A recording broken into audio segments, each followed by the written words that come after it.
एक बार की बात है, एक अत्यंत विद्वान और सज्जन राजा थे जिनके 4 छोटे पुत्र थे। एक दिन राजा बीमार पड़ गए। बड़े बड़े हकीम और वैद्यों को बुलाया गया, परंतु किसी का उपचार काम नहीं आया। अब राजा को लगा कि उसका अंतिम समय निकट है। उसने अपने 4 पुत्रों को बुलाया और कहा, मृत्यु का कोई उपचार नहीं है। यह संसार एक सराय है, मेरे बचने का कोई उपाय नहीं है। मैं तुम्हें एक शिक्षा देना चाहता हूं कि तुम 3 दिशाओं में शिकार के लिए जाओ, परंतु भूलकर भी चौथी दिशा यानी दक्षिण दिशा में कभी मत जाना। यह कहकर राजा ने दम तोड़ दिया। पूरे राज्य में शोक की लहर दौड़ गई। समय बीता और राजा के 4 पुत्र बड़े हो गए। सबसे बड़ा पुत्र 20 वर्ष का हुआ और उसने सिंहासन संभाल लिया। 4 भाइयों में बहुत प्रेम था और वे शिकार के लिए हमेशा एक साथ जाते थे। एक दिन 4 भाइयों ने शिकार पर जाने का फैसला किया। वे 3 दिशाओं में गए, परंतु किसी दिशा में भी शिकार नहीं मिला। खाली हाथ लौटना उन्हें उचित नहीं लगा, इसलिए उन्होंने चौथी दिशा में जाने का निर्णय लिया। बड़े भाई ने अपने पिता की अंतिम शिक्षा को याद कर उन्हें रोका, परंतु भाइयों के हठ पर उसे भी मानना पड़ा। 4 राजकुमार चौथी दिशा में शिकार के लिए चल पड़े। जंगल में घूमते घूमते उन्हें कोई शिकार नहीं मिला। तभी उन्हें एक महल दिखाई दिया। 4 भाई महल के बारे में जानने के लिए उत्सुक हो गए। उन्होंने सबसे छोटे भाई से कहा, हम इस पेड़ के नीचे बैठते हैं, तुम महल का पता करके आओ। छोटा राजकुमार अपने घोड़े पर सवार होकर महल के पास पहुंचा और चारों ओर चक्कर लगाया, परंतु कोई दरवाजा नहीं दिखा। तभी उसने देखा कि एक बुढ़िया पेड़ के नीचे चरखा काट रही थी और पास में एक ढोल पड़ा था। राजकुमार ने बुढ़िया से पूछा, माई, इस महल का दरवाजा किधर है? बुढ़िया ने विनम्रता से उत्तर दिया, बेटा, यह ढोल बजाओ, सब पता चल जाएगा। राजकुमार ने घोड़ा बांधकर ढोल बजाया और महल का दरवाजा खुल गया। भीतर जाकर उसने देखा कि एक सुंदर रानी बैठी थी। रानी को देखकर राजकुमार मोहित हो गया। रानी ने राजकुमार का स्वागत किया और उसे अपने पास बुलाया। रानी ने कहा, मैं एक राजकुमारी हूं और मेरा विवाह उस राजकुमार से होगा जो मेरी पहेली का उत्तर देगा। राजकुमार ने पूछा, तुम्हारी पहेली क्या है? रानी ने कहा, गुल ने मुसब्बर के साथ क्या किया और मुसब्बर ने गुल के साथ क्या किया? राजकुमार ने बहुत प्रयास किया, परंतु पहेली का उत्तर नहीं दे सका। रानी की शर्त के अनुसार उसने तलवार से राजकुमार का सिर काट दिया। महल का दरवाजा पहले की तरह बंद हो गया। छोटे राजकुमार की प्रतीक्षा करते करते उसके 3 भाई चिंतित हो गए। बड़े भाई ने कहा, मैं पता लगाता हूं। वह भी महल के चारों ओर घूमने लगा, परंतु दरवाजा नहीं मिला। उसने देखा कि छोटे भाई का घोड़ा बंधा है और बुढ़िया चरखा काट रही है। उसने बुढ़िया से पूछा, मेरा भाई कहाँ गया? बुढ़िया ने कहा, यह ढोल बजाओ, सब पता चल जाएगा। राजकुमार ने ढोल बजाया, दरवाजा खुला और वह रानी के पास गया। रानी ने वही पहेली पूछी, परंतु राजकुमार भी उत्तर नहीं दे सका और उसका भी सिर काट दिया गया। जब दूसरा राजकुमार भी नहीं लौटा तो तीसरा राजकुमार महल की ओर चल पड़ा। उसने भी बुढ़िया की बात मानकर ढोल बजाया और रानी से वही पहेली पूछी। उत्तर न देने पर उसका भी सिर काट दिया गया। जब तीनों राजकुमार नहीं लौटे तो सबसे बड़ा राजकुमार हैरान हो गया और महल की ओर चल पड़ा। वहां उसने 3 घोड़े बंधे देखे और बुढ़िया को चरखा काटते हुए देखा। उसने गुस्से में बुढ़िया से पूछा, मेरे भाई कहाँ हैं? बुढ़िया ने पहले की तरह ढोल बजाने को कहा, परंतु राजकुमार ने ढोल नहीं बजाया। उसने बुढ़िया को पकड़ लिया और धमकी दी कि यदि सच नहीं बताया तो वह उसे मार देगा। बुढ़िया ने कांपती हुई आवाज में कहा, बेटा, इस महल में एक रानी रहती है जो तंत्र विद्या जानती है। वह आए हुए राजकुमारों से एक पहेली पूछती है। अगर राजकुमार उस पहेली को हल नहीं कर पाता तो वह उसका सिर अपनी तलवार से काट देती है। अब राजकुमार ने समझ लिया कि उसके भाई मारे गए हैं। उसने बुढ़िया को और भी मारा पीटा और जान से मारने की धमकी देकर पूछा, बुढ़िया, अगर तुझे अपनी जान प्यारी है तो बता कि वह पहेली क्या है? अपनी जान तो सभी को प्यारी होती है। रोती हुई बुढ़िया ने कहा, रानी की पहेली यह है कि गुल ने मुसब्बर के साथ क्या किया और मुसब्बर ने गुल के साथ क्या किया। राजकुमार ने आंखें निकालकर बुढ़िया से पूछा, इसका हल क्या है? बुढ़िया ने कहा, बेटा, चाहे तुम मुझे मार डालो, चाहे मेरी जान बख्श दो। जितना मुझे पता था उतना मैंने तुम्हें बता दिया है। इसका हल तो मुझे भी नहीं पता। अब राजकुमार ने पूछा, इस पहेली का हल कहां से पता चल सकता है? बुढ़िया माई ने कहा, दक्षिण दिशा में 400 कोस दूर गुल नाम का एक राजा राज करता है। इस पहेली का हल उससे ही पता चल सकता है। राजकुमार ने उसकी बात मान ली। उसने अपने भाइयों के घोड़ों को जंगल में चरने के लिए छोड़ दिया और अपने घोड़े पर सवार होकर गुल नाम के उस राजा के शहर में चल पड़ा। गम और उदासी से भरा हुआ राजकुमार अपने भाइयों का विलाप करता हुआ कई कई रात और दिन लगातार चलता रहा। एक दिन थककर राजकुमार आराम करने के लिए एक वृक्ष के नीचे लेट गया और घोड़ों को चराने के लिए छोड़ दिया। बहुत दिनों से वह सोया नहीं था, इसलिए लेटते ही उसे नींद आ गई। थोड़ी देर बाद ही ची ची की आवाज उसके कानों में आई और राजकुमार की आंख खुल गई। राजकुमार हड़बड़ाकर उठा तो देखा कि एक सांप वृक्ष पर चढ़ा है और वृक्ष पर हंस और हंसनी के बच्चों को खाने की कोशिश कर रहा है। वे बच्चे ची ची कर रहे थे। राजकुमार ने म्यान से तलवार निकाली और सांप के टुकड़े टुकड़े कर दिए और फिर से वापस सो गया। जब हंस और हंसनी बच्चों के लिए दाना लेकर वापस आए तो बच्चों ने खाना नहीं खाया। हंस और हंसनी ने पूछा, बच्चों, तुम दाना क्यों नहीं खा रहे? बच्चों ने कहा, पहले तुम वृक्ष के नीचे सो रहे उस अतिथि को खाना खिलाओ जिसने सांप को मारकर हमारी जान बचाई है। उन्होंने मुसाफिर को जगाया और हंस ने कहा, तुमने हमारे बच्चों की जान बचाई है, हम तुम्हारे लिए कुछ भी करने को तैयार है। यदि तुम हमारी जान भी मांगोगे तो हाजिर है। राजकुमार ने कहा, मैं एक दुखी राजकुमार हूं। मैं गुल नाम के एक राजा के पास पहेली पूछने के लिए जा रहा हूं। क्या तुम मेरी सहायता कर सकते हो? हंस ने अपने शरीर का एक पंख उखाड़कर राजकुमार को देते हुए कहा, जब तुम किसी मुसीबत में फंस जाओ तो मेरे इस पंख में आग लगा देना। इससे मेरा शरीर जलने लगेगा और मैं उसी पल तुम्हारे पास पहुंच जाऊंगा और तुम्हारी सहायता करूंगा, चाहे मुझे अपनी जान भी क्यों न देनी पड़े। राजकुमार ने वह पंख संभाल कर रख लिया और घोड़े पर सवार होकर गुल नाम के उस राजा के दरबार में हाजिर हो गया। राजकुमार ने राजा से फरियाद की, महाराज, मैं आपके पास अपना राजपाट घर बार छोड़कर एक पहेली पूछने के लिए आया हूं। राजा ने कहा, बोलो, क्या पहेली है? राजकुमार ने कहा, गुल ने मुसब्बर के साथ क्या किया और मुसब्बर ने गुल के साथ क्या किया? यह सुनकर गुल नाम का वह राजा कहने लगा, ऐ खुदा के बंदे, मैं तुम्हें इस पहेली का हल तो बता दूंगा, परंतु बताने के बाद तुम्हारा सिर तलवार से काट लूंगा। बताओ, तुम्हें मंजूर है? राजकुमार ने तुरंत उत्तर दिया, महाराज, मुझे मंजूर है। राजपाट के काम के बाद गुल नाम का वह राजा सभी दरबारियों को भेज देता है और राजकुमार को अपने पास बुलाकर कहता है, सुनो खुदा के बंदे, मैं तुम्हें गुल और मुसब्बर की कहानी सुनाता हूँ। गुल तो मेरा नाम है और मेरी रानी का नाम था मुसब्बर।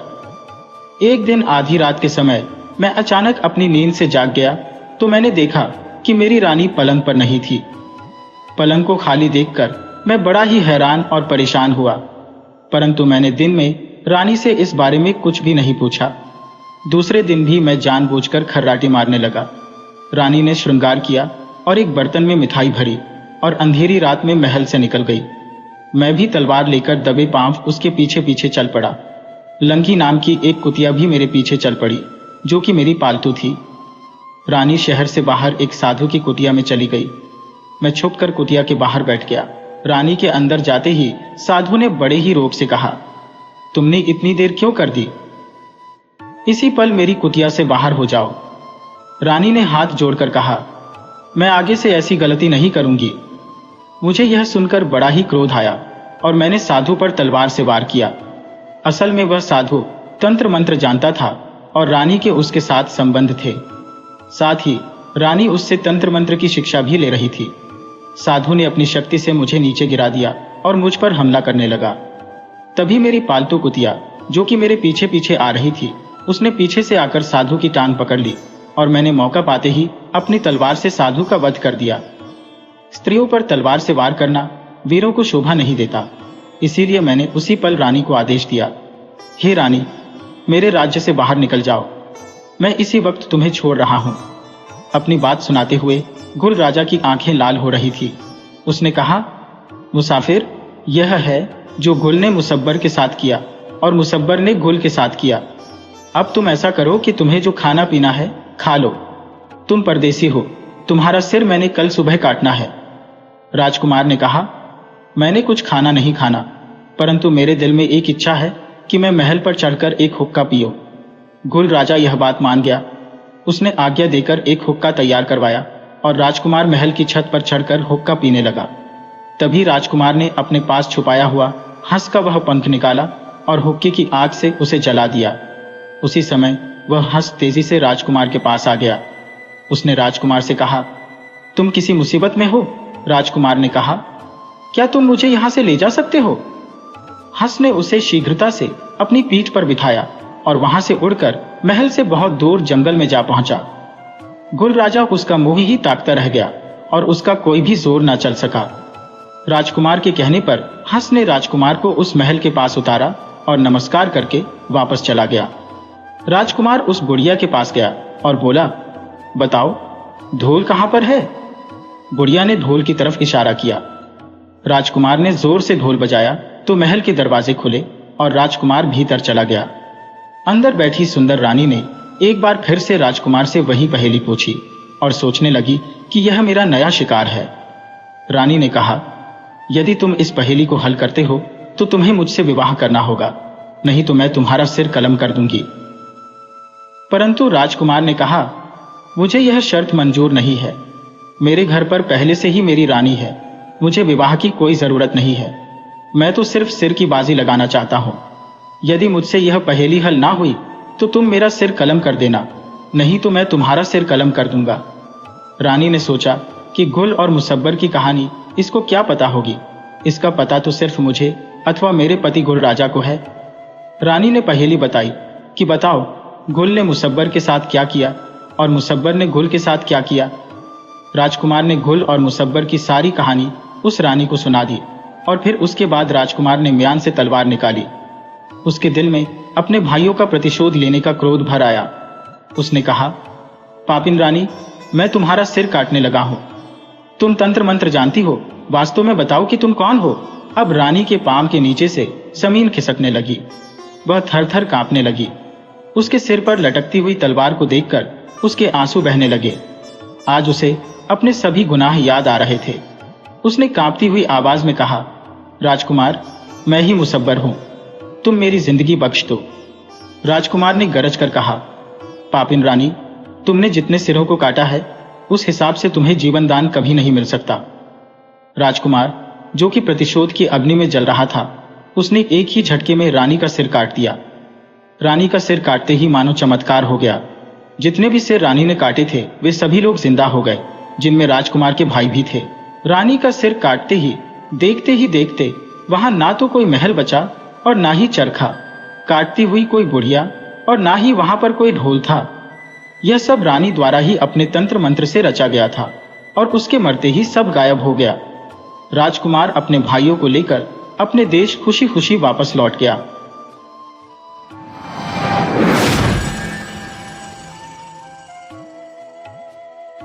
एक बार की बात है, एक राजा था जो बहुत ही निर्दयी था। वह लोगों को बहुत ही सताता था और लोग उससे बहुत ही दुखी थे। उसके मन में जो आता राजा वही करता। अपने वहम और मनमर्जी से उसने कई घर उजाड़ दिए थे। अगर उसे वहम हो जाता कि यह आदमी ठीक नहीं है तो वह या तो उसके हाथ पांव कटवा देता या उसे सूली पर चढ़ा देता।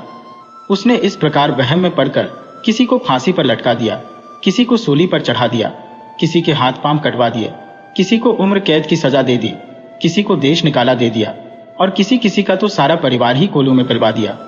सारी प्रजा उससे डरी और सहमी हुई रहती थी।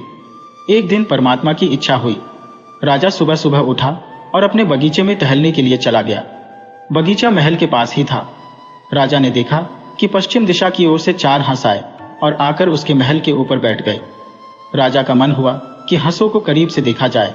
वह महल के करीब आ खड़ा हुआ और उन हंसों को देखने लगा। इतने में राजा क्या देखता है कि उन हंसों में से एक आदमी की आवाज में बोला, यहां पर है परंतु वहां पर नहीं। दूसरा हंस कहने लगा, वहां पर है परंतु यहां नहीं। तीसरा हंस बोला, यहां भी नहीं और वहां भी नहीं। और फिर अंत में चौथा हंस बोला, यहां भी है और वहां भी है। राजा उनकी बातें सुनकर परेशान हो गया।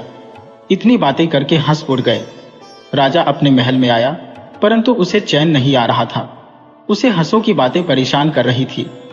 राजा ने तुरंत अपने वजीर को बुलवा भेजा। वजीर दौड़ता हुआ आया और आते ही कहने लगा, बताइए महाराज, मेरे लिए क्या आदेश है? राजा बहुत ही परेशान था। उसने वजीर को सारी बात बताई कि किस प्रकार 4 हंस महल पर आकर बैठे और उन्होंने ये बातें कहीं और उड़ गए। राजा ने आगे कहा, मुझे समझाओ कि इन बातों का क्या अर्थ है। वजीर भी दुविधा में पड़ गया। उसे कुछ भी समझ में नहीं आ रहा था कि वह राजा को क्या बताए। वजीर कुछ देर तक सोच विचार करता रहा और फिर अंत में बोला, महाराज, इसके अर्थ का पता तो केवल पंडित जी ही लगा सकते हैं। वह अपनी विद्या के बल पर इन बातों का भाव बता सकते हैं। मैं आज ही पंडित को बुलाकर आपके सामने उपस्थित करता हूं। यह कहकर वजीर ने अपनी जान बचा ली। अगले दिन पूरा राज दरबार सज गया। पंडित जी को बुलाया गया। वजीर ने सारे दरबार में उस घटना को विस्तार से बताया जो राजा के साथ घटित हुई थी। पंडित जी से कहा गया कि वह अपनी विद्या से देखकर बताएं कि इन बातों का क्या अर्थ है। सारा कुछ स्पष्ट से बताएं कि क्या ये अच्छे संकेत हैं या बुरे। पंडित जी ने अपनी सारी पुस्तकों को देखा, लाख यत्न किए, परंतु इन बातों के मर्म को ना जान सके। उन्होंने डरते डरते राजा से कहा, महाराज, इस काम के लिए मुझे कुछ समय लग सकता है। राजा ने पंडित को कहा, मैं तुम्हें 1 महीने का समय देता हूं। 1 महीने के भीतर मुझे इन सवालों का जवाब चाहिए। अगर ऐसा ना हुआ तो तुम्हें मृत्यु दंड दे दिया जाएगा। पंडित जी चिंता में पड़कर घर लौट आए। पंडित की पत्नी ने पूछा तो पंडित ने उसे सारी बात बताई। उसकी पत्नी भी यह सुनकर दुखी हो गई। 4-5 दिन पंडित जी घर पर ही बैठे बैठे इन प्रश्नों का उत्तर खोजते रहे और फिर वह इन सवालों के उत्तर खोजने के लिए गांव गांव और शहर शहर घूमने लगे। समय बीता। 28 दिन यूं ही बीत गए, परंतु पंडित को कोई सुराग न मिला। थके हारे एक रात पंडित जी एक बुढ़िया के घर पर रुक गए। बुढ़िया अकेली थी, उसकी कोई संतान भी नहीं थी। रात को उस बुढ़िया ने पंडित जी को उदास और परेशान सा देखा तो पूछा, पंडित जी, आप इतने दुखी क्यों हैं? किस बात की चिंता है आपको? पंडित जी ने उस बुढ़िया को सारी बात बताई। पंडित जी की बात सुनकर बुढ़िया जोर का ठहाका लगाकर हंसने लगी और कहने लगी, अरे पंडित जी, आप इतनी सी बात पर दुखी होते हैं? कल ही चलो मेरे साथ अपने राजा के पास, मैं दूंगी इन प्रश्नों का उत्तर। पंडित ने हैरान होकर पूछा, सचमुच? क्या तुम्हें इन प्रश्नों के उत्तर मालूम है? बुढ़िया ने कहा, हाँ हाँ, बिल्कुल सच। मैं भला आपसे झूठ क्यों कहने लगी? दूसरे दिन वह बुढ़िया और पंडित जी चल पड़े। बुढ़िया के घर के पास ही एक वैश्या रहती थी। बुढ़िया ने उस वैश्या को भी अपने साथ ले लिया। वे तीनों आगे बढ़े। बुढ़िया के गांव में ही एक बहुत ही कंजूस सेठ रहता था। बुढ़िया ने सेठ से कहा, सेठ जी, क्या आप महाराज से मिलने के लिए मेरे साथ चलेंगे? कंजूस सेठ बुढ़िया की बात मान गया और उसके साथ चल पड़ा। उसी गांव में एक और सेठ रहता था जो स्वभाव से बड़ा ही दयालु और दानी प्रवृत्ति का था। बुढ़िया के निवेदन करने पर वह सेठ भी उनके साथ चल पड़ा। अभी वे कुछ ही दूर गए थे कि सामने से एक साधु आता हुआ दिखाई दिया। दयालु सेठ ने जब उस साधु को देखा तो कुछ पैसे उस साधु को दक्षिणा के रूप में दे दिए। तब बुढ़िया ने साधु से आग्रह किया कि वह भी राजा के पास उनके साथ चल पड़े। साधु बड़ी खुशी से इस बात पर राजी हो गया और वह भी उन सब के साथ मिलकर राजा के महल की तरफ चल पड़ा। अब पंडित, बुढ़िया, दयालु सेठ, कंजूस सेठ, वैश्या और साधु, ये सभी लोग राजा के दरबार की तरफ चल पड़े। जब वे सभी दरबार में पहुंचे, वहां पर भीड़ इतनी ज्यादा थी कि लगता था जैसे सारी प्रजा राजा के दरबार में आ गई है। सभी सोच रहे थे कि या तो पंडित बच जाएगा या फिर राजा सारे परिवार के सहित पंडित को सूली पर चढ़ा देगा। राजा दरबार में आ पहुंचा। सभी ने उसका स्वागत किया। राजा अपने सिंहासन पर बैठ गया तो वजीर को आदेश दिया कि पंडित को पेश किया जाए। पंडित जी उनके साथ वह बुढ़िया, वैश्या, साधु, कंजूस सेठ और दयालु सेठ को लेकर राजा के समक्ष प्रस्तुत हुए। राजा ने पंडित से पूछा, मेरे चारों सवालों के उत्तर तुम ले आए? पंडित ने हां में सिर हिलाया और कहा, आपके सवालों का जवाब यह बूढ़ी मां देगी। राजा ने पूछा, बताओ इसका अर्थ क्या है? यहां है परंतु वहां नहीं। बुढ़िया ने अपने साथ आई हुई उस वैश्या की तरफ संकेत किया और कहा, महाराज, इसका उत्तर यह वैश्या है। यह बुरे काम करके धन इकट्ठा करती है। इसे अगले जन्म में अपने बुरे कर्मों का फल मिलेगा और परलोक में भी यह अपने कर्मों का फल भोगेगी। इसीलिए इसका यह धन यहां पर तो है परंतु वहां नहीं है। राजा उसका जवाब सुनकर खुश हुआ। राजा ने दूसरा सवाल किया। वहां है, परंतु यहां नहीं है। बुढ़िया ने साधु को उठाया और कहा, महाराज, इसका उत्तर यह साधु है। इस जन्म में इसके पास कोई सुख सुविधा या धन धान्य नहीं है। यह प्रभु की भक्ति में लीन रहता है। धन के चक्कर में यह नहीं पड़ा, अच्छे कर्म करता रहा। इसीलिए इसके अच्छे कर्मों का अच्छा फल इसे अगले जन्म में मिलेगा।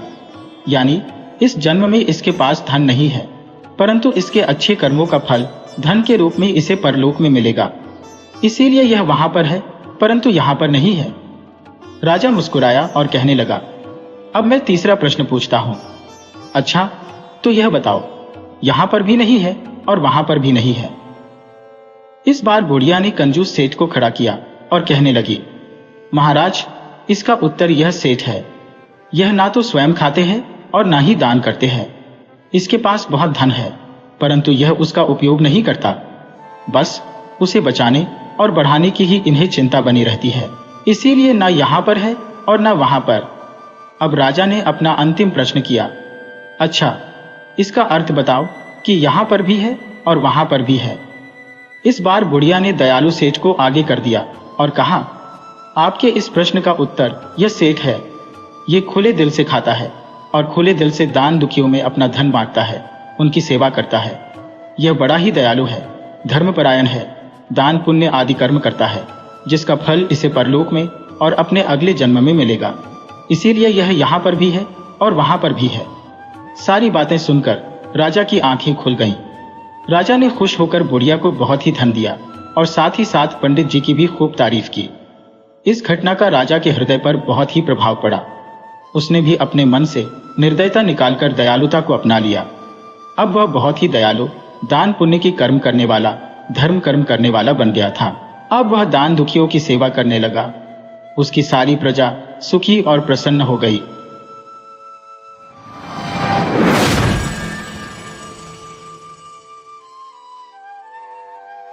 पृथ्वीपुर राज्य पर राजा मंगल सेन राज करता था। मंगल सेन को अपने बगीचों में घूमने का बड़ा ही शौक था। उसे जब भी समय मिलता वह अपने बाग बगीचों की सैर करने निकल जाता। प्रकृति के बीच में समय गुजारना उसे बड़ा ही अच्छा लगता था। एक दिन जब वह अपने शानदार बगीचे की सैर कर रहा था, उसने देखा कि एक बारहसिंगा उसके बगीचों में घुस आया है और इधर उधर दौड़कर बगीचे में लगे हुए फूल पौधों को तहस नहस कर रहा है। राजा को अपने बगीचे के पौधे और फूलों से बहुत लगाव था। यह दृश्य देखकर राजा आग बबूला हो गया। राजा मंगल सेन ने तुरंत अपने सैनिकों को आवाज लगाई कि वे बारहसिंगा को पकड़े, और राजा खुद भी बारहसिंगा का पीछा करते हुए दौड़ने लगा।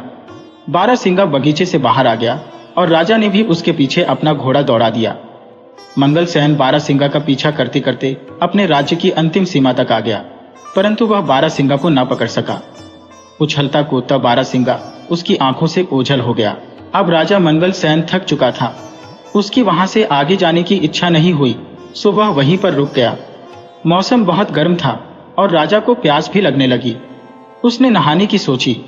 जब वह नहा रहा था तो एक चोर उसका घोड़ा और कपड़े लेकर भाग गया। चोर अपने पुराने कपड़े वहीं पर फेंक गया। राजा के लिए अब बहुत ही खराब हालत हो गई थी। अब वह क्या करता कि अपने महल में वह वापस कैसे लौटे, क्योंकि बिना घोड़े और बिना कपड़ों के लोग उसकी हंसी उड़ाएंगे। राजा ने वहां पर पड़े हुए चोर के पुराने कपड़े पहन लिए और अपने पड़ोसी राज्य को घूमने के विचार से राज्य की सीमा को पार करके दूसरे राज्य में चला गया। बहुत दूर तक राजा मंगल सेन चोर के कपड़ों में घूमता रहा। तभी उसकी नजर झाड़ियों में चमकती हुई एक वस्तु पर पड़ी। राजा ने तुरंत वह वस्तु उठा ली। यह वस्तु एक चमकता हुआ मोतियों का हार था, और वह भी बहुत ही कीमती मोतियों का हार। राजा सोचने लगा, भगवान का लाख लाख धन्यवाद जो यह मोतियों का हार मुझे मिल गया। अब मैं अपने लिए नए कपड़े और एक घोड़ा खरीद सकता हूँ। चलो चलकर इसे बाजार में बेचने की कोशिश करता हूँ। चलते चलते वह पड़ोसी राज्य के बाजार में जा पहुंचा। वहां वह एक सुनार के पास गया और कहने लगा, सेठ जी, क्या तुम मुझसे एक मोतियों का हार खरीदोगे? मेरे पास बेचने के लिए एक कीमती हार है। मैं एक नदी पार कर रहा था तो मुझे वहां पर यह हार मिला। सुनार बोला, दिखाओ तो, कैसा कीमती हार है? राजा मंगल सेन ने वह हार सुनार को दिखाया। हार को देखते ही सुनार चिल्ला पड़ा, अरे चोर, इसको तुमने कहां से चुराया? मैंने ऐसे ही 2 हार राजा साहब के लिए बनवाए थे। उसमें से एक पता नहीं कहाँ चला गया। जरूर तुमने ही यह चुराया होगा। चलो। इसी समय राजा के दरबार में। नहीं सेठ जी, ऐसी बातें मत करो। मैं चोर नहीं हूं। मुझे तो यह हार पड़ा हुआ मिला था। परंतु सेठ ने उसकी एक न सुनी और तुरंत अपना नौकर भेजकर कोतवाल को बुला लिया। मंगल सेन ने कोतवाल के सामने भी अपनी बेगुनाही की बात कही, मगर उसे पकड़कर महाराज के सामने हाजिर कर दिया गया। जब मंगल सेन को महाराज के दरबार में लाया गया तो सुनार ने महाराज के सामने अपनी शिकायत रखी और मंगल सेन को चोर बताया। राजा ने मंगल सेन का पक्ष सुने बिना ही कहा, क्योंकि यह सुनार हमारे राज्य का एक सम्मानित व्यापारी है तो इसकी बात एकदम सच्ची मानी जाएगी, जबकि यह आदमी हमें कोई घुसपैठिया मालूम पड़ता है। इसीलिए इसे चोरी के अपराध में कारागार में डाल दिया जाए और ठीक 3 दिन के बाद इसके हाथ काट दिए जाएंगे। यही हमारे राज्य का कानून है। फैसला सुनकर मंगल सेन घबरा गया और दया की भीख मांगने लगा, परंतु किसी ने उसकी एक न सुनी और उसे कारागार में डाल दिया गया।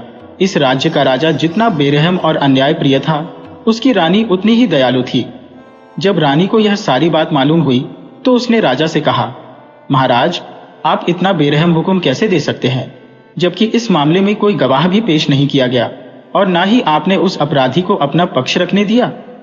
यह सुनार तो होते ही बदमाश है।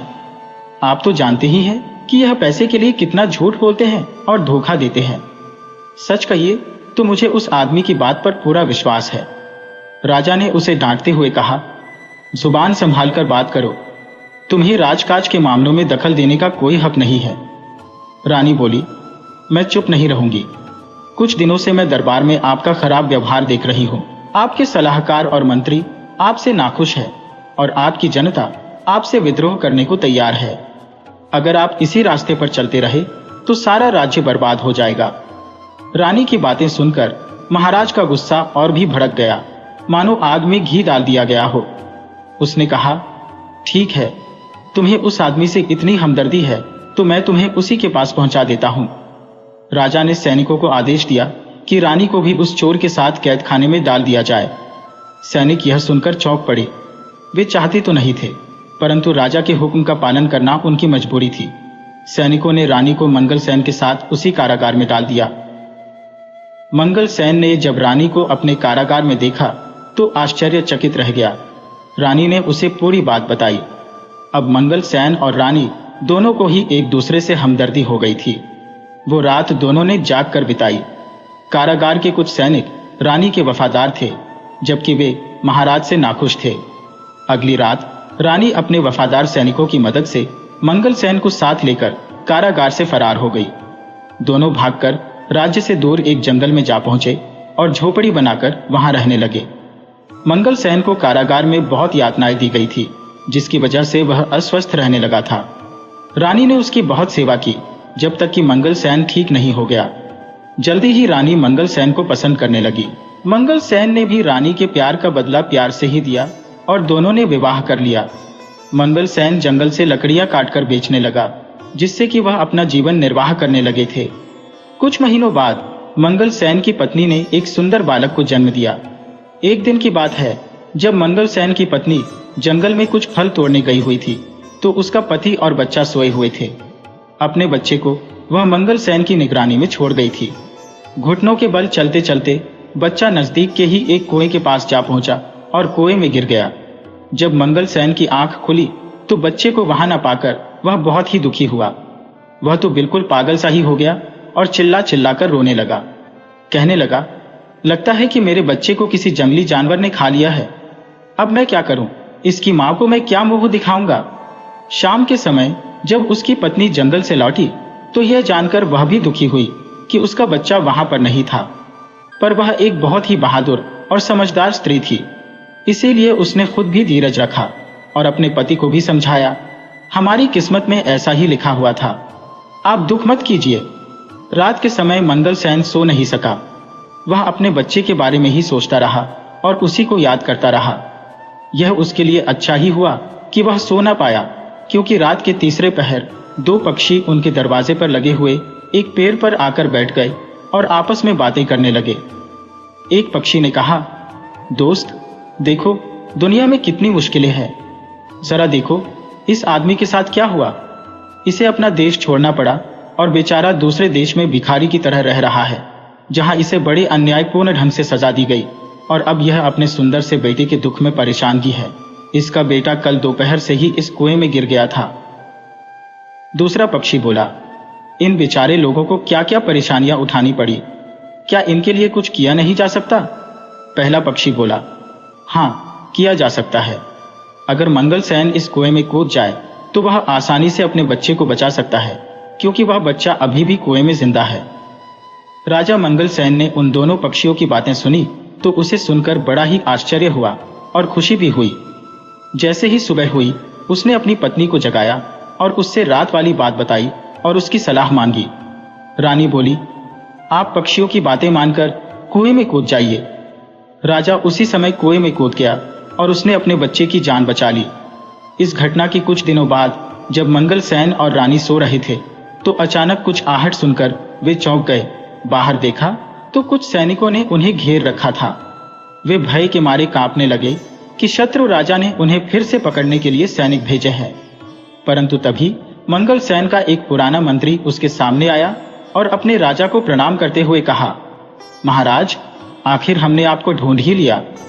उसे देखकर मंगलसेन बहुत खुश हुआ। तब मंत्री ने बताया कि उसने अपने गुप्तचरों की सहायता से मंगलसेन को ढूंढने में सफलता पाली है और यह भी बताया कि उसके राज्य की जनता बेसब्र से मंगलसेन का इंतजार कर रही है। अब राजा अपनी पत्नी और बच्चे के साथ अपने राज्य वापस चला गया। मंगलसेन फिर से अपनी राजगद्दी पर बैठ गया और पहले की तरह ही राज करने लगा। गद्दी पर बैठते ही मंगलसेन ने सबसे पहला यह काम किया कि अपनी सेना को लेकर उसने उस राजा के ऊपर चढ़ाई कर दी जिसने उसके साथ पूरा अन्यायपूर्ण व्यवहार किया था। इस युद्ध में मंगलसेन जीत गया और वह दूसरा राजा हार गया। शत्रु राजा मंगलसेन से दया की भीख मांगने लगा। शत्रु राजा ने बताया कि इन दुष्ट सुनार की वजह से उसने मंगलसेन के साथ ऐसा व्यवहार किया था, अब वह उसको जाते ही सजा देगा। शत्रु राजा को गिड़गिड़ाता हुआ देखकर मंगलसेन को उस पर दया आ गई और मंगलसेन ने उसे माफ कर दिया और उसे छोड़ दिया। उसके बाद सारे राज्य में शांति और खुशहाली फैल गई। मंगलसेन अब अपनी पत्नी और बच्चे के साथ एक खुशहाल जीवन बिताने लगा। सारी प्रजा अपने राजा के साथ साथ नई रानी और उसके बच्चे को पाकर भी बहुत प्रसन्न थी।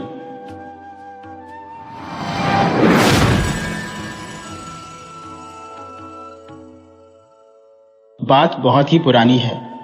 एक गांव में सरजू नाम का एक किसान रहता था। बेचारा बहुत ही मेहनती था।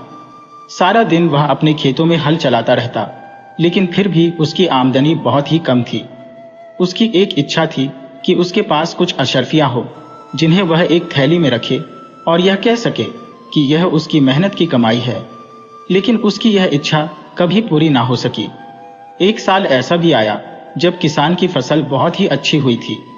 फसल बेचकर उसकी अच्छी आमदनी भी हुई। अब उसे लगा कि शायद उसके दिल की इच्छा पूरी हो जाएगी।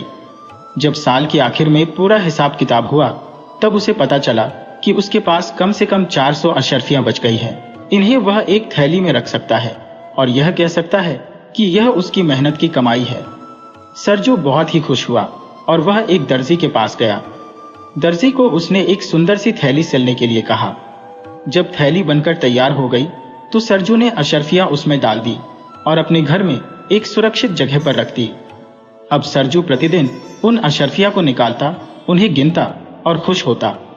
एक दिन की बात है, जब सरजू अशर्फिया गिन रहा था और खुश हो रहा था, तब उसने सोचा कि क्यों ना मैं अपने रिश्तेदारों को घर में दावत के लिए बुलाऊं। यह सोचकर उसने थैली में से कुछ अशर्फिया निकालकर अपनी जेब में रख ली और बाकी अशर्फिया को थैली में ही रख दिया। तभी उसके दरवाजे पर दस्तक की आवाज हुई। सरजू घबरा गया कि कोई उसे अशर्फिया गिनते हुए देख ना ले। उसने जल्दी से सामने रखे हुए एक खाली मटके में वह थैली छुपा दी। दरवाजा खोला तो उसका दोस्त सामने खड़ा था। सरजू का दोस्त उसे किसी काम से लेकर जाना चाहता था। तब सरजू ने अपनी पत्नी को आवाज देकर कहा कि मेरे वापस आने तक तुम मेरा खाना तैयार करके रखना। सरजू और उसके दोस्त के जाने के बाद सरजू की पत्नी ने खाना बनाना शुरू किया। खाना बनाने के लिए उसे पानी की आवश्यकता पड़ी। किस्मत की बात है कि उसी समय उसके घर के आगे से गांव का कसाई गुजर रहा था। सरजू की पत्नी ने जब उसे देखा तो आवाज लगाकर उसे पानी लाने को कहा और वह मटका उसके हाथ में थमाया जिसमें अशरफिया की थैली रखी थी। कसाई असल में बाजार में बकरा खरीदने के लिए जा रहा था। वह मटका लेकर पानी भरने के लिए चल दिया। अभी वह कुछ दूर ही पहुंचा था कि उसने महसूस किया कि मटके में कोई चीज रखी हुई थी। कसाई ने मटके में हाथ डालकर वह चीज निकाली तो वह अशरफिया की थैली थी। अशरफिया को देखकर उसकी खुशी का ठिकाना न रहा। वह यह सोच रहा था कि आज तो बिना किसी मेहनत के ही इतनी दौलत हाथ में आ गई है। एक बार तो उसके दिल में यह ख्याल आया कि यह थैली वह सरजू की पत्नी को वापस दे दे, लेकिन फिर वह सोचने लगा कि अगर उसे इस थैली के बारे में पता होता तो वह यह मटका उसके हाथ में नहीं देती। यही सोचकर कसाई ने थैली अपने पास ही रखने का फैसला किया। वह अब पानी लाने के बारे में भूल चुका था। सोचने लगा कि इस धन को वह जरूरत के समय के लिए बचाकर रखेगा और अपना काम करता रहेगा। वह कसाई गांव के पशु बाजार में पहुंचा और उसके पास जो पैसे पहले से थे उन पैसों से एक मोटा ताजा लंबा चौड़ा बकरा खरीद लिया। बकरा लेकर वह अपने घर की तरफ वापस चल दिया तो उसे ख्याल आया कि उसने यह थैली अपने पास रखी तो चोरी हो जाने का डर है और अगर कहीं जमीन में भी गाड़ दे तो हर वक्त उसे डर लगा रहेगा। उसका कोई ऐसा दोस्त भी नहीं जिसके पास वह थैली अमानत के तौर पर रखवा दे। आजकल लोगों का कोई भरोसा नहीं है। क्यों ना इस थैली को बकरे के मुंह में ठूस कर किसी तरह इसके गले के नीचे उतार दूं। जब इस बकरे को काटूंगा तो यह थैली भी निकाल लूंगा। बस फिर बेचारे बकरे को उसने जबरदस्ती थैली निकलवा दी। बकरे को उसने अपने घर पर बांधा और फिर किसी जरूरी काम से बाहर चला गया। उधर सरजू किसान जब अपने दोस्त के साथ उसका काम करवाकर घर वापस आने लगा तो रास्ते में कसाई का घर पड़ा। सरजू ने देखा कि एक मोटा ताजा लंबा चौड़ा बकरा खड़ा है। वह सोचने लगा, क्यों ना इस बकरे को मैं अपने घर में होने वाली दावत के लिए ले चलता हूं। सरजू ने बकरे को खरीदने का फैसला कर लिया। उसने कसाई के लड़के को बकरे के दाम दिए और बकरे को अपने घर की तरफ ले चला। घर पहुंचकर सरजू को अपनी थैली की याद आई। उसने मटके को तलाश किया तो मटका घर से गायब था। वह अपनी पत्नी से पूछने लगा। जब उसे सच्चाई पता लगी तो सरजू ने अपना सिर पीट लिया। बहुत देर तक वह उन अशरफियों के लिए दुखी होता रहा। जब कुछ देर रोने धोने के बाद उसका मन शांत हुआ तो वह सोचने लगा, जो होना था वह हो चुका। अब दुख मनाने से कोई फायदा नहीं है। और फिर मैंने अपने रिश्तेदारों को दावत पर बुलाया है, चलो वही काम पूरा किया जाए। अगले दिन सरजू के रिश्तेदार उसके घर पर जमा हुए। सरजू ने बचे हुए पैसों से दावत का इंतजाम किया, खाने का सामान जुटाया और जब मांस पकाने के लिए बकरे को काटा गया तो उसके पेट में से अशरफियों की थैली मिली, जिसे देखकर सरजू बहुत ही खुश हुआ। उसने तुरंत थैली को धोया, अशरफियां निकाली और एक एक अशरफी को वह गिनने लगा। अशरफियां पूरी थी। यह देखकर सरजू खुशी के मारे झूमने लगा। वह एक एक अशरफी को चूमता और फिर रखता। सोचने लगा कि यह अजीब इत्तेफाक है, मेरा खोया हुआ धन मुझे वापस मिल गया। ऐसा चमत्कार रोज रोज नहीं होता। इसके बाद सरजू सोचने लगा कि अब इस थैली को अपनी कमर में बांध कर रखूंगा। यह हर वक्त मेरी कमर से झूलती रहेगी। मैं अब एक पल के लिए भी इस थैली को अपने आप से अलग नहीं करूंगा। सरजू की पत्नी इस बात को लेकर उसको खरी खोटी सुनाने लगी कि धन का इतना लालच करना ठीक नहीं है। सरजू कहने लगा, मैं तो सिर्फ अपनी तरफ से अपने धन की हिफाजत कर रहा हूं, आगे ईश्वर की मर्जी। इसी तरह से 2-4 दिन बीते। सरजू एक दिन झरने पर नहाने के लिए जा रहा था। उसने अपनी थैली निकालकर एक पत्थर पर रख दी। जब वह नहाकर वापस आया उसने कपड़े पहने, परंतु अपनी थैली वहीं पर भूल गया। सरजू अपने घर की तरफ चला गया। सरजू के वहां से जाते ही एक चरवाहा वहां पर आया। चरवाहा वहां पर अपनी भेड़ बकरियों को पानी पिलाने के लिए आया था। उसकी नजर थैली पर पड़ी। उसने थैली उठाकर खोली तो उसमें अशरफियां देखकर चरवाहा खुशी से पागल हो गया। घर पहुंचकर उसने अशरफियां गिनी तो ये पूरी 300 थी। चरवाही ने भी अशरफियों के साथ वही किया जो कसाई ने किया था और फिर किसी बुरे वक्त के लिए अशरफियां संभाल कर रख दी और अपनी बकरियों को चराता रहा। इतने में सरजू को अपनी थैली की याद आई तो वह भाग भाग कर झरने की तरफ आया। उसने थैली को बहुत तलाश किया परंतु थैली नहीं मिली। आखिर में रोता पीटता सरजू अपने घर वापस आ गया।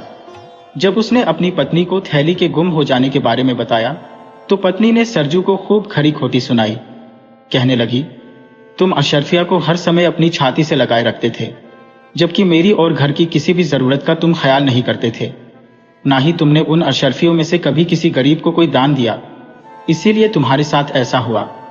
अच्छा हुआ कि भगवान ने तुम्हारी थैली गायब कर दी। अब सरजू को अपनी गलती का एहसास हुआ और वह बहुत ही शर्मिंदा हुआ। उसने ईश्वर से प्रार्थना की और यह वादा किया कि वह धन को जमा नहीं करेगा। वह अपने परिवार की जरूरतों और दूसरों की सहायता पर धन खर्च करेगा। दूसरी तरफ वह चरवाहा अशरफियों की थैली को बगल में दबाए हुए बकरियां चराता रहा। जब वह एक कुएं के करीब से गुजरा, तभी कुछ घुड़सवार उसे अपनी ओर आते हुए दिखाई दिए। उसे लगा कि अशरफिया की थैली कहीं उससे छिन ना जाए, इसीलिए उसने थैली कुएं में डाल दी। अब क्योंकि अंधेरा होने वाला था, तो चरवाहा थैली को कुएं में ही छोड़कर बकरियों को लेकर घर वापस आ गया। दूसरे दिन सरजू उसी रास्ते से गुजर रहा था। दोपहर का समय था, उसे प्यास लगने लगी। जब वह कुएं के पास पहुंचा तो उसने पानी निकालने के लिए बाल्टी को कुएं के अंदर फेंका। जब पानी से भरी हुई बाल्टी सरजू तक पहुंची तो उसमें अशरफियों की थैली भी रखी हुई थी।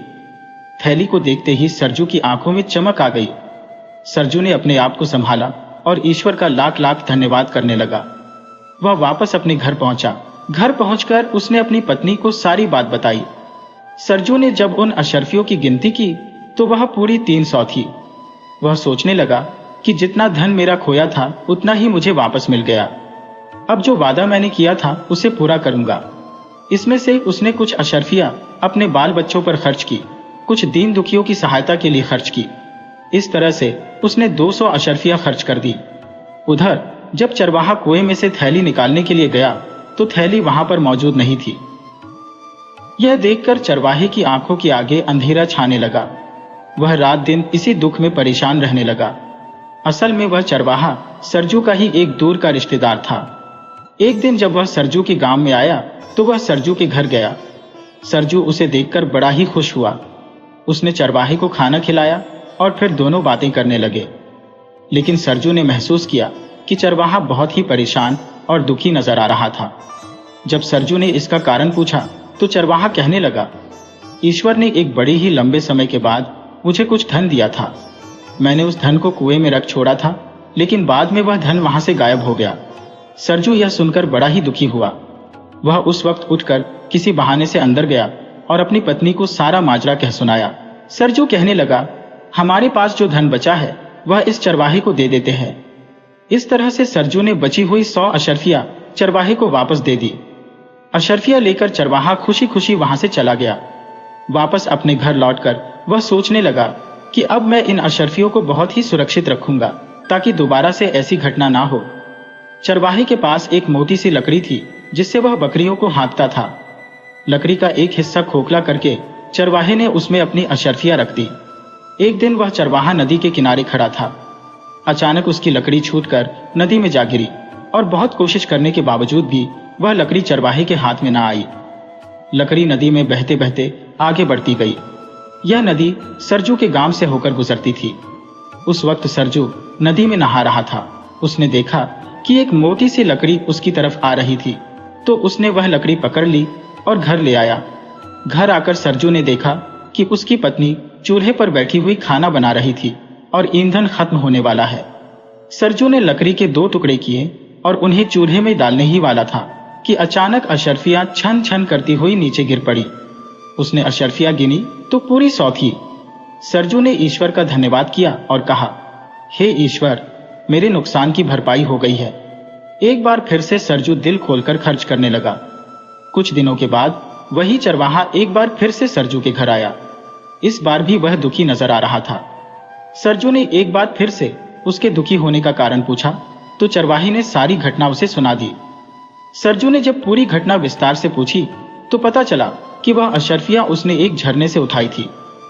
अब सरजू को सब कुछ समझ में आ गया। उसने चरवाहे को सारा माजरा विस्तार से बताया।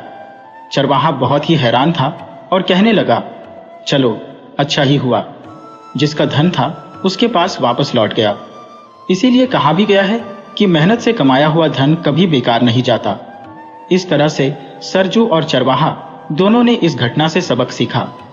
सरजू ने अब अपने धन को सही जगह पर खर्च करने का संकल्प लिया और चरवाहा भी समझ गया कि दूसरों की मेहनत की कमाई का आदर करना चाहिए।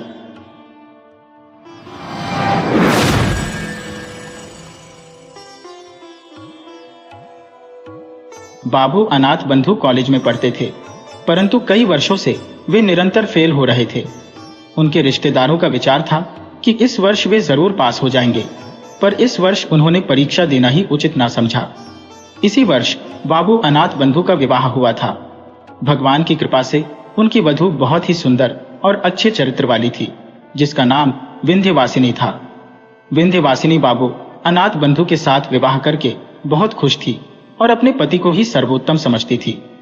परंतु अनाथ बंधु की बात सुनिए, वे न जाने क्यों हर समय अपनी पत्नी से नाराज रहते और तीखे कड़वे शब्दों से उसके प्रेम भरे मन को जख्मी करते रहते।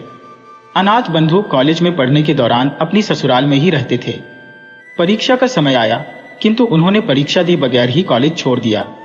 इस घटना पर अन्य व्यक्तियों की अपेक्षा उनकी पत्नी को अधिक दुख हुआ। रात के समय उसने विनम्रता के साथ कहना शुरू किया, प्राणनाथ, आपने पढ़ना क्यों छोड़ दिया? थोड़े दिन का कष्ट सह लेना कोई कठिन बात नहीं थी। पत्नी की यह बात सुनकर अनाथ बंधु के मिजाज का पारा 120 डिग्री तक पहुंच गया और वे बिगड़ कर कहने लगे, पढ़ने लिखने से क्या मनुष्य के हाथ पांव हो जाते हैं? जो व्यक्ति पढ़ लिख कर अपना स्वास्थ्य खो बैठते हैं, उनकी दशा अंत में बहुत ही बुरी होती है। पति का उत्तर सुनकर उनकी पत्नी मन ही मन बहुत दुखी हो गई। इसके कुछ दिनों बाद एक अजीब सी घटना घटित हुई। कोलकाता के एक बहुत ही धनवान व्यक्ति, जो विंध्यवासिनी के पिता राजकुमार के मित्र थे, अपने परिवार सहित राजकुमार बाबू के घर में अतिथि बनकर रहने के लिए आए। उनके साथ कई आदमी और नौकर भी थे। इसीलिए जगह बनाने के लिए राजकुमार बाबू ने अनाथ बंधु का कमरा भी उन्हें सौंप दिया और अनाथ बंधु के लिए एक छोटा सा कमरा साफ करवा दिया। यह बात अनाथ बंधु को बहुत बुरी लगी। गुस्से में वह अपनी पत्नी विंध्यवासिनी के पास गए और ससुराल की बुराई करने लगे। साथ ही साथ उसे निरर्थक बातों के लिए भी 2-4 बातें सुना दी। विंध्य बहुत व्याकुल और चिंतित हुई, किंतु वह मूर्ख नहीं थी। उसने अपने पिता को दोषी ठहराना उचित नहीं समझा और पति को समझाने की कोशिश की। इसके बाद एक दिन विंध्यवासिनी ने अपने पति से कहा, अब यहाँ पर रहना ठीक नहीं है, आप मुझे अपने घर ले चलिए। इस जगह पर रहने में अब सम्मान नहीं रहा। अनाथ बंधु ठंडी प्रकृति के व्यक्ति थे।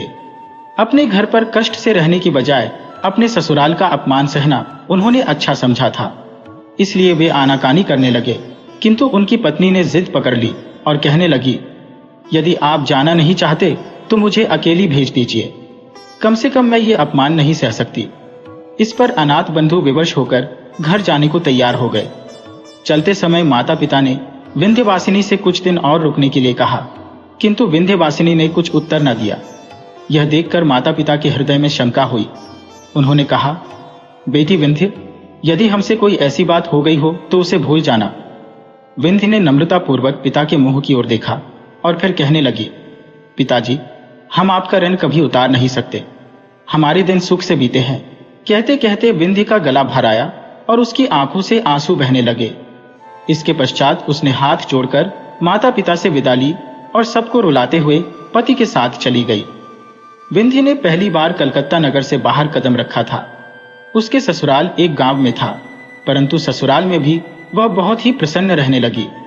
गांव की स्त्रियां उसके गुणों को देखकर प्रशंसा करती थी, परंतु सब कुछ होते हुए भी विंध्य प्रसन्न नहीं रह सकी। अनाथ बंधु के 3 भाई और थे, 2 छोटे और एक बड़ा।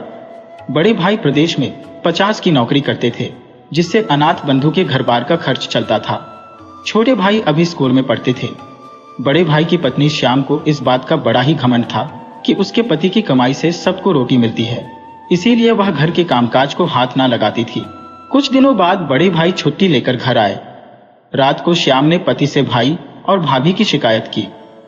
पहले तो पति ने उसकी बातों को हंसी में उड़ा दिया, परंतु जब उसने कई बार कहा तो उन्होंने अनाथ बंधु को बुलाया और कहने लगे, भाई, 50 में हम सबका गुजारा नहीं चल सकता, अब तुमको भी नौकरी की चिंता करनी चाहिए। ये शब्द उन्होंने बड़े ही प्यार से कहे थे, परंतु अनाथ बंधु बिगड़ कर बोले, भाई साहब, 2 मुट्ठी भर अन्न के लिए आप इतने नाराज होते हैं? नौकरी तलाश करना कोई बड़ी बात नहीं है, किंतु हमसे किसी की गुलामी नहीं हो सकती। इतना कहकर वह भाई के पास से चले गए। इन्हीं दिनों गांव के स्कूल में 3rd मास्टर का स्थान खाली हुआ था। अनाथ बंधु की पत्नी और उनके बड़े भाई ने उनसे वहां काम करने के लिए बहुत कहा, किंतु इतनी छोटी नौकरी करना उन्होंने स्वीकार नहीं किया। अब तो अनाथ बंधु को केवल विलायत जाने की धुन समा गई थी। एक दिन अपनी पत्नी से कहने लगे, देखो, आजकल विलायत गए बिना मनुष्य का सम्मान नहीं होता और ना ही अच्छी नौकरी मिल सकती है। इसीलिए हमारा विलायत जाना बहुत ही आवश्यक है। तुम अपने पिता से कहकर कुछ रुपया मंगवा दो तो हम चले जाएंगे। विलायत जाने की बात सुनकर विंध्यवासिनी को बहुत ही दुख हुआ। पिता के घर से रुपया मंगवाने की बात से तो बेचारी की जान ही निकल गई। कुछ दिन बीते, दुर्गा पूजा के दिन समीप आए तो विंध्यवासिनी के पिता ने बेटी और दामाद को बुलाने के लिए एक आदमी भेजा। विंध्यवासिनी खुशी खुशी मायके आई। माँ ने बेटी और दामाद को रहने के लिए अपना कमरा दे दिया। दुर्गा पूजा की रात को यह सोचकर कि पति न जाने कब वापस आएंगे, विंध्य प्रतीक्षा करते करते सो गई। सुबह उठी तो उसने अनाथ बंधु को कमरे में नहीं पाया। उठकर देखा तो माँ का लोहे का संदूक खुला पड़ा था। सारी चीजें इधर उधर बिखरी पड़ी थी। पिता का छोटा कैश बॉक्स जो कमरे के अंदर रखा था वह गायब था। विंध्य का हृदय धड़कने लगा। उसने सोचा कि किसी बदमाश ने चोरी की है जिससे उसके पति को भी नुकसान पहुंचा है। परंतु थोड़ी ही देर बाद उसकी नजर एक कागज के टुकड़े पर पड़ी। वह उसे उठाने लगी तो देखा कि उसके पास ही कुंजियों का एक गुच्छा पड़ा था। वह पत्र पढ़ने लगी तो मालूम हुआ कि उसका पति आज ही सुबह जहाज पर सवार होकर विलायत चला गया है। पत्र पढ़ते ही विंध्य की आंखों के सामने अंधेरा छा गया। वह दुख के आघात से जमीन पर बैठ गई और आंचल से मुंह ढककर रोने लगी। आज सारे बंगाल में खुशियां मनाई जा रही थी, किंतु विंध्य के कमरे का दरवाजा अब तक बंद था। इसका कारण जानने के लिए विंध्य की सहेली कमल ने दरवाजा खटखटाया, किंतु अंदर से कोई उत्तर न मिला। कमल दौड़कर विंध्य की मां को बुला लाई। मां ने बाहर खड़ी होकर आवाज दी, विंध्य बेटी, अंदर क्या कर रही हो? दरवाजा खोलो। मां की आवाज पहचान कर विंध्य ने झट आंसुओं को पोंछ डाला और कहा, माताजी, पिताजी को बुला लो। इससे मां और भी ज्यादा घबराई, अतः उसने तुरंत पति को बुलवाया। राजकुमार बाबू के आने पर विंध्य ने दरवाजा खोल दिया और माता पिता को अंदर बुलाकर फिर दरवाजा बंद कर लिया। राजकुमार ने घबराकर पूछा, विंध्य, क्या बात है? तू क्यों रो रही है? यह सुनते ही विंध्य पिता के चरणों में गिर पड़ी और कहने लगी, पिताजी, मेरी दशा पर दया करो। मैंने रुपया चुराया है। राजकुमार आश्चर्यचकित रह गए। इस हालात में विंध्य ने फिर हाथ जोड़कर कहा, पिताजी, इस अभागिन का अपराध क्षमा कीजिए। स्वामी को विलायत भेजने के लिए मैंने यह नीचता का काम किया है। अब राजकुमार को बहुत ही क्रोध आया। डांटकर बोले, दुष्ट लड़की, यदि तुझे रुपयों की आवश्यकता थी तो हमसे क्यों नहीं कहा? विंध्य ने डरते डरते उत्तर दिया, पिताजी, आप उनको विलायत जाने के लिए रुपया ना देते। ध्यान देने योग्य बात यह थी कि विंध्य ने कभी माता पिता से रुपए पैसे के लिए विनती तक ना की थी। आज वह पति के पाप को छिपाने के लिए चोरी का इल्जाम अपने सर पर ले रही थी। विंध्यवासिनी पर चारों ओर से घृणा की बौछार होने लगी।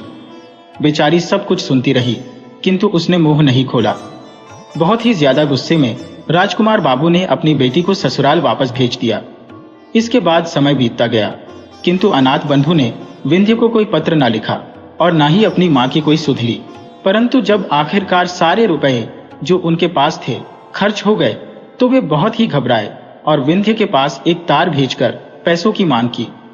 विंध्य ने तार पाते ही अपने सारे बहुमूल्य आभूषण बेच डाले और उनसे जो कुछ मिला वह अनाथ बाबू को भेज दिया।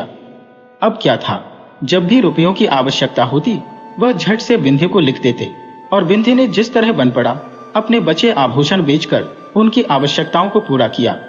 यहाँ तक कि बेचारी गरीब के पास कांच की 2 चूड़ियों के सिवाय कुछ भी शेष ना रहा। अभागिन विंध्य के संसार में कोई सुख शेष न था। संभव था वह किसी दिन दुख की हालात में आत्महत्या कर लेती। सोचती कि मेरे स्वामी अनाथ बंधु अभी मेरे साथ ही है, इसीलिए कष्ट सहते हुए भी वह जीवन के दुख को उठाने पर विवश थी। अनाथ बंधु के लिए वह जीवित रहकर अपना कर्तव्य पूरा कर रही थी। अब क्योंकि उसके लिए विरह का दुख सहना कठिन हो गया था, इसीलिए विवश होकर उसने पति के नाम वापस आने के लिए पत्र लिखा। इसके थोड़े दिन बाद अनाथ बंधु बैरिस्टर पास करके साहब बहादुर बने हुए वापस लौट आए। परंतु देहात में बैरिस्टर साहब का निर्वाह होना कठिन था, इसीलिए पास के ही एक कस्बे में होटल में उन्हें आश्रय लेना पड़ा। विलायत में रहकर अनाथ बंधु के रहन सहन में बहुत ही अंतर आ गया था। वह अब ग्रामीण लोगों से घृणा करते थे। उनके खान पान और रहन सहन के तरीके से भी यह मालूम नहीं होता था कि वह अंग्रेज हैं या हिंदुस्तानी।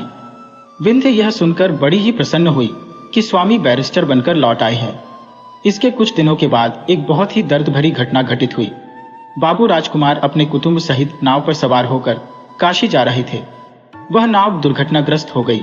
बाबू राजकुमार तो बच गए, परंतु उनकी पत्नी और बेटा दोनों गंगा में बह गए। अब उनके परिवार में विंध्य के सिवाय कोई दूसरा शेष न था। इस दुर्घटना के पश्चात एक दिन राजकुमार बाबू विकल अवस्था में अनाथ बंधु से मिलने आए। दोनों में कुछ देर तक बातचीत हुई। अंत में राजकुमार बाबू ने कहा, जो कुछ होना था सो हो चुका। अब प्रायश्चित करके अपनी जाति में सम्मिलित हो जाओ, क्योंकि तुम्हारे सिवाय अब दुनिया में हमारा कोई नहीं है। बेटा या दामाद जो कुछ भी हो, अब तुम ही हो। अनाथ बंधु ने प्रायश्चित करना स्वीकार कर लिया। पंडितों से सलाह ली गई तो उन्होंने कहा कि यदि इन्होंने विलायत में रहकर मांस नहीं खाया तो इनकी शुद्धि वेद मंत्रों द्वारा की जा सकती है। यह समाचार सुनकर विंध्य हर्ष से फूली न समाई और अपना सारा दुख भूल गई। आखिर एक दिन प्रायश्चित की रस्म अदा करने का दिन निश्चित किया गया। बड़े ही आनंद का समय था। चारों ओर वेद मंत्रों की गूंज सुनाई दे रही थी। अनाथ बंधु बाबू के शुद्धिकरण के पश्चात ब्राह्मण को भोजन करवाया गया। इसके परिणाम स्वरूप बाबू अनाथ बंधु को नए सिरे से बिरादरी में शामिल कर लिया गया। परंतु ठीक इस समय जब राजकुमार बाबू ब्राह्मण को दक्षिणा दे रहे थे, एक नौकर ने आकर कहा, बाबूजी, एक मैम आई है। मैम का नाम सुनते ही राजकुमार बाबू चौंक गए। उन्होंने कार्ड पढ़ा। उस पर लिखा था, मिसेज अनाथ बंधु सरकार। इससे पहले कि राजकुमार बाबू हाँ या ना में कुछ उत्तर देते, एक गोरे रंग की यूरोपियन युवती खटखटाती हुई अंदर आई। पंडितों ने उसे देखा तो दक्षिणा लेना भूल गए। घबराकर जिसका सीधा समय मिला उधर ही निकल गए।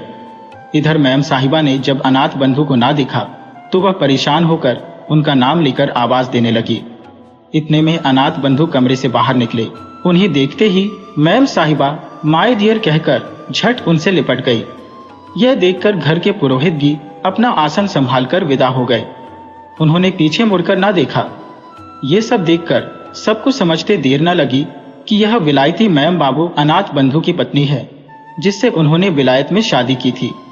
इस घटना को 2 वर्ष बीत चुके थे। बाबू अनाथ बंधु कलकत्ता के घर में बैठे थे। उनकी पहली पत्नी बिंध्य ने उन पर तलाक का मुकदमा किया, जिसका हर्जाना भरते भरते उनकी कमर टूट चुकी थी। उनकी विलायती पत्नी भी उन्हें छोड़कर वापस जा चुकी थी। आज अपनी बर्बादी के लिए वे स्वयं ही जिम्मेदार थे। उनकी पहली पत्नी बिंध्य अब उनसे तलाक ले चुकी थी, जबकि उनके पिता राजकुमार बाबू अपनी बेटी की दूसरी शादी के लिए एक योग्य वर की तलाश कर रहे थे।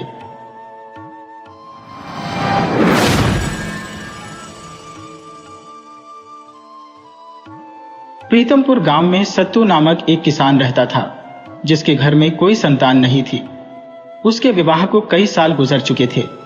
वैसे तो सत्तू के घर में किसी चीज की कमी नहीं थी, परंतु संतान की कमी पति पत्नी को दुखी कर देती थी। संतान के लिए सत्तू ने सारे उपाय किए, मंदिरों में माथा टेका और साधु संतों की सेवा की। आखिरकार भगवान ने उसकी सुन ही ली और उसके घर एक सुंदर बालक ने जन्म लिया। वह बालक इतना सुंदर था जैसे कोई फूल हो। बच्चे के पैदा होने की खुशी में सत्तू ने पूरे गांव को दावत दी।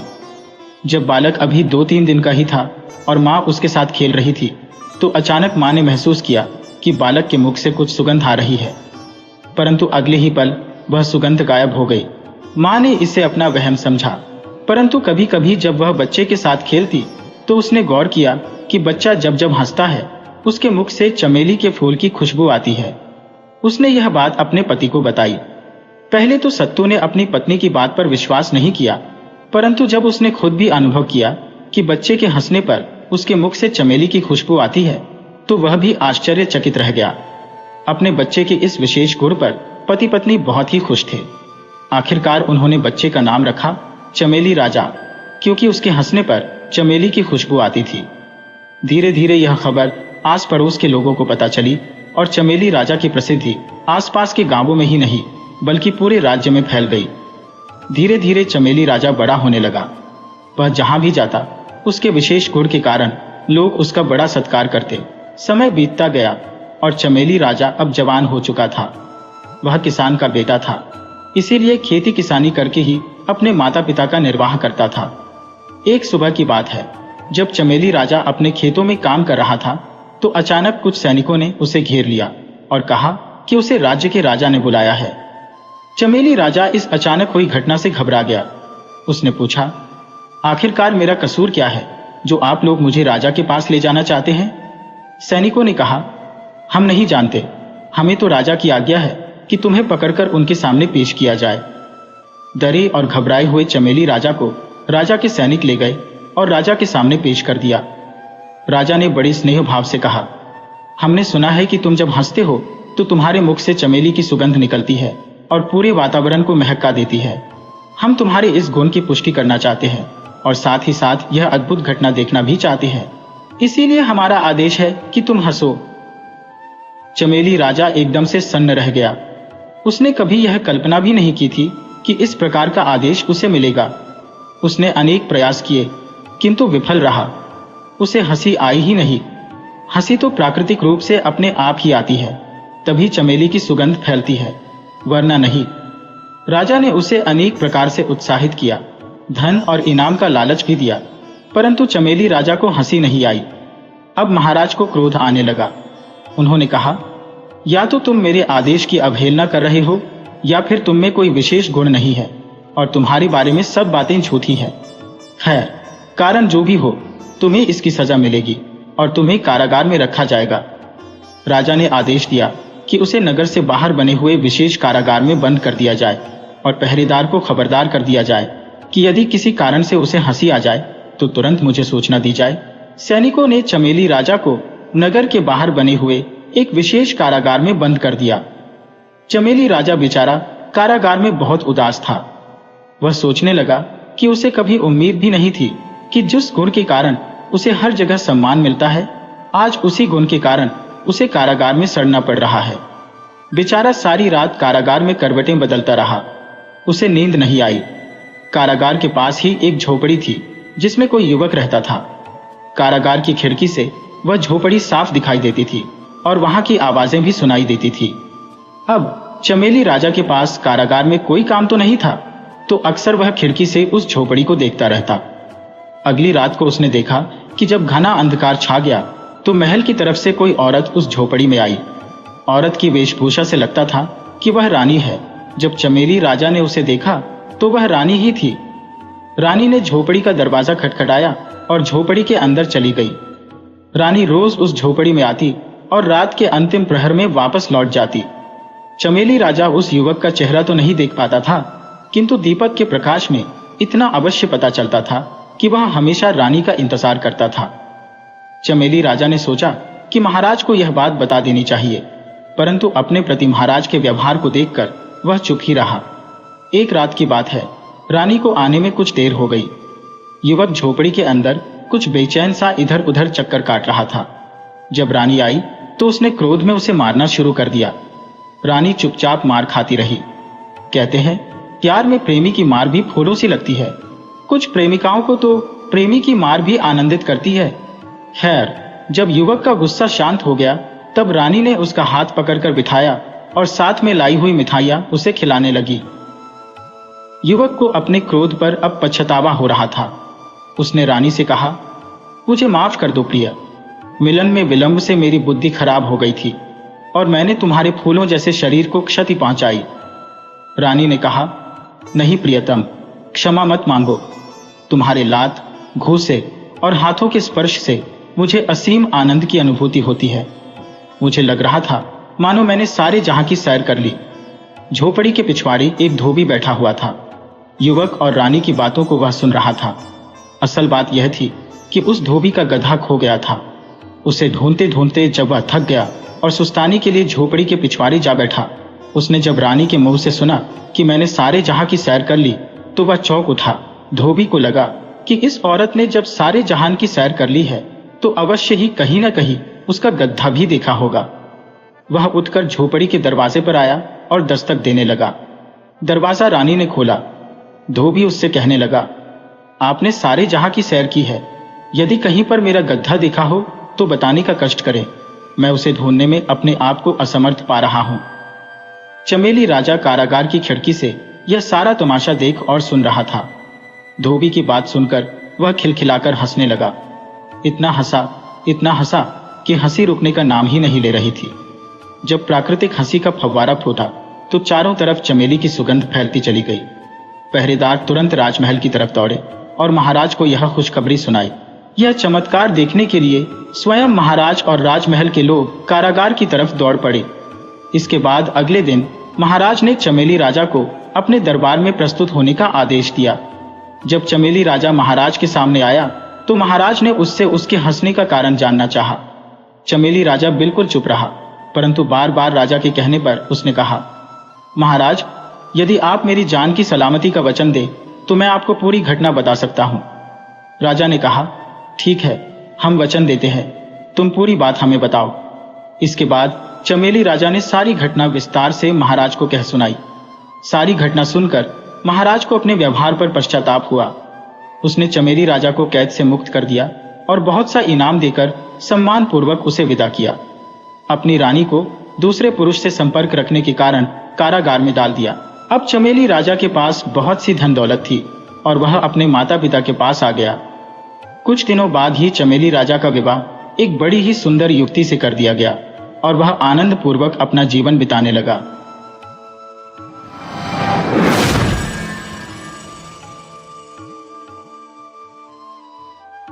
यह कुंदनपुर के राजा चंदन है, जो एक दिन अपनी पत्नी से बोले, महारानी, वैसे तो आप बहुत ही सुंदर लग रही हैं। अरे महाराज, आप ऐसी झूठी तारीफें ना किया करें। महारानी ने मुस्कुराते हुए कहा, यह सुंदरता मेरे लिए है, लेकिन जब आप मुस्कुराती हैं तो और भी मनमोहक लगती है। राजा ने कहा, महाराज, आप ऐसी बातें ना करें। महारानी, आपने मेरे लिए इतना सुंदर रूप धारण किया है, क्या मैं आपकी थोड़ी भी तारीफ नहीं कर सकता? महाराज, कर सकते हैं, लेकिन सोचिए, अगर आप मुझसे इतना प्रेम करेंगे तो राज्य के कार्यों पर ध्यान कैसे देंगे? महारानी, कैसी बातें कर रही हो? एक पति अपनी पत्नी से प्रेम नहीं करेगा तो किससे करेगा? और तुम ऐसे प्रश्न क्यों कर रही हो? महाराज, मेरा मतलब यह नहीं है कि आप मुझसे प्रेम ना करें, बस मैं चाहती हूं कि आप राज्य के कार्यों पर भी ध्यान दें। अगर आप मुझ पर ही ध्यान देंगे तो हमारा राज्य कैसे समृद्ध होगा? महारानी, राजपाट की बात मत करो।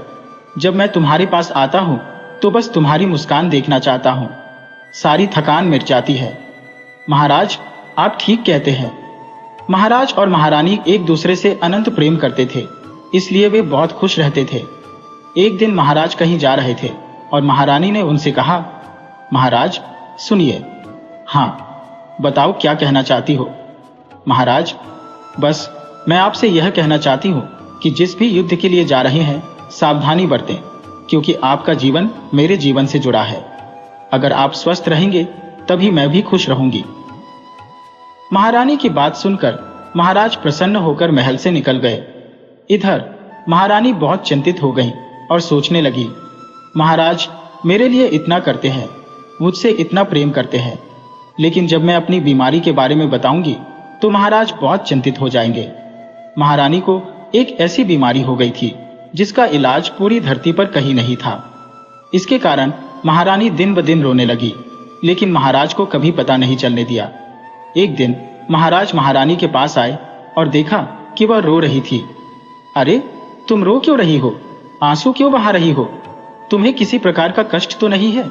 महाराज ने पूछा। महाराज, अब देर किस बात की है, मैं आपको सच बताती हूँ। मैं आपके लिए श्रृंगार इसलिए करती हूँ क्योंकि यह सुंदरता ज्यादा दिन तक नहीं टिक पाएगी। कैसी बातें कर रही हो? महाराज ने चिंता से पूछा। महाराज, मुझे ऐसी बीमारी हो गई है जिसके कारण मैं ज्यादा दिन तक इस धरती पर नहीं रह पाऊंगी। महारानी ने कहा, यह बात तुमने पहले क्यों नहीं बताई? मैं बड़े से बड़े वैद्य को बुलवाकर तुम्हारा इलाज कराता। महाराज ने कहा। महाराज, अब देर हो चुकी है। जब हमारा विवाह हुआ था तब मैं स्वस्थ थी, लेकिन कुछ वर्ष बाद इस राज्य में मुझे यह घातक रोग हो गया जिसका इलाज नहीं है। महारानी ने उत्तर दिया। महारानी, इलाज सबका है, महाराज ने कहा। महाराज और महारानी में इस तरह की वार्ता होती रही। कई दिनों के बाद महारानी अत्यधिक रोगग्रस्त हो गईं और बिस्तर पर पड़ गईं। महाराज ने उनसे कहा, महारानी, आपको इस प्रकार लेटे हुए देखना अच्छा नहीं लगता। आपकी वही श्रृंगार युक्त सुंदरता ही मुझे भाती है, इस रूप में नहीं। महाराज, मैं क्या कर सकती हूँ? जो विधि में लिखा है वही होगा। परंतु महाराज, मैं आपसे एक वादा चाहती हूँ, क्या आप उसे निभाएंगे? हाँ महारानी, बताइए। आप मेरी पत्नी है, मैं आपका पति हूँ, इतना तो अवश्य करूंगा। बताओ। महाराज, मुझे वचन दीजिए कि मेरे ना रहने पर आप दूसरा विवाह नहीं करेंगे। महारानी, ऐसी बात मत कहिए। दूसरे विवाह की बात तो विचारणीय है, क्योंकि राज्य को उत्तराधिकारी चाहिए। महाराज, मैं बस चाहती हूं कि आप किसी और को दत्तक पुत्र बनाकर उत्तराधिकारी बना दें। महारानी, आप जो कह रही हैं वह सही है, लेकिन इस राज्य की प्रथा है कि उत्तराधिकारी उसी वंश से हो। महाराज, एक बार विचार कीजिए। आप बार बार कहते थे कि मैं सुंदर हूं, तो क्या अपनी सुंदर पत्नी के लिए इतना भी नहीं कर सकते? मैं कर सकता हूं, लेकिन तो महाराज, आप दूसरा विवाह नहीं करेंगे। इतना कहकर महारानी ने आंखें मूंद ली और महाराज को समझ में आ गया कि अब महारानी नहीं रही। वह दुखी होकर रोने लगे। महाराज अब राज्य में कहीं भी जाते उनका मन नहीं लगता। एक दिन मंत्री जी आए और बोले, महाराज, ऐसे रहना उचित नहीं है, आपको विवाह कर लेना चाहिए। मैं विवाह कैसे कर सकता हूं? महारानी ने मुझे वचन दिया था। महाराज, एक तरफ वचन देखिए और दूसरी तरफ राज्य। अगर आपका कोई पुत्र नहीं हुआ तो राज्य हड़प लिया जाएगा। मंत्री की बात सुनकर महाराज ने दूसरे विवाह के लिए सहमति दे दी। मंत्री ने अपनी बहन का विवाह महाराज से करवा दिया।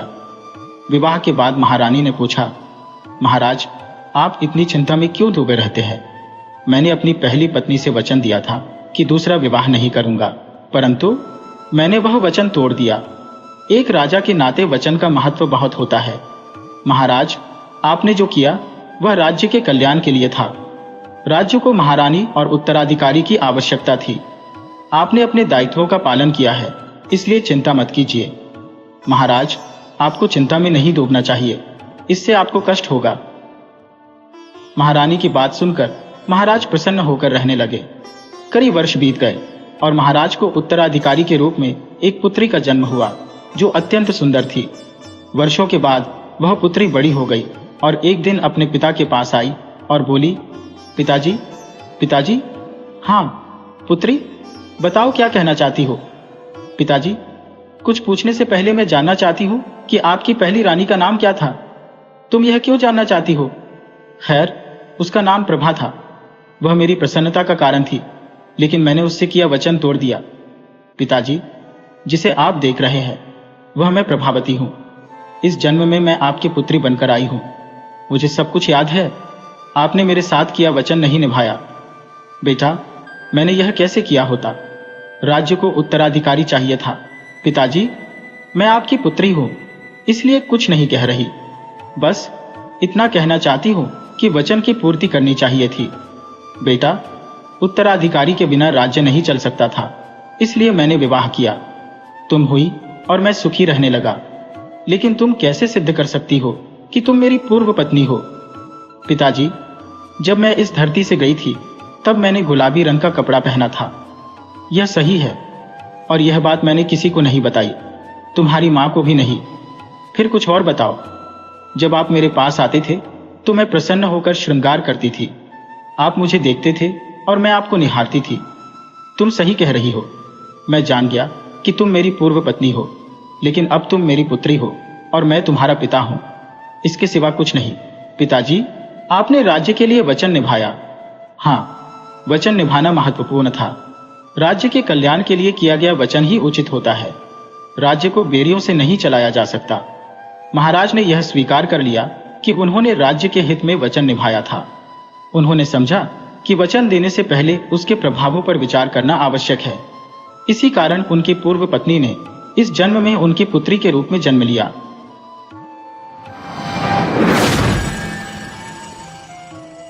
वीडियो अच्छी लगे हो तो इसे लाइक करें और ऐसी ही मज़ेदार कहानियों के लिए चैनल को सब्सक्राइब करें और बेल आइकन दबाएं। ज़्यादा से ज़्यादा अपने दोस्तों को शेयर करें। धन्यवाद।